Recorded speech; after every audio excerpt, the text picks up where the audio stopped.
What's going on, lads and ladies?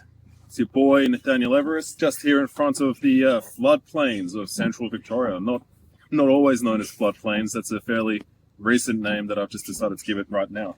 As you can see, a lot of water. Pretty good for swimming, but not so good for living. We've passed a few houses quite close to this waterline, some of which are looking in a bit of a danger zone. And it makes you think, like, what is it that causes people to make choices like building a house or parking their car right next to somewhere that's going to get potentially flooded? And the answer to that is something known as normalcy bias. You see, when they build these houses, when they park their cars down here, they're not thinking like, oh, what if there's a flood? That's probably not even entering into their reality, because something like that hasn't happened within their scope of memory. It hasn't happened within their lifetimes, potentially. Maybe it happened a long time ago, they don't remember it. Whatever the case is, they don't have that reference experience for that happening. And so it doesn't enter into their field of reality. And so it doesn't enter into their decision-making process.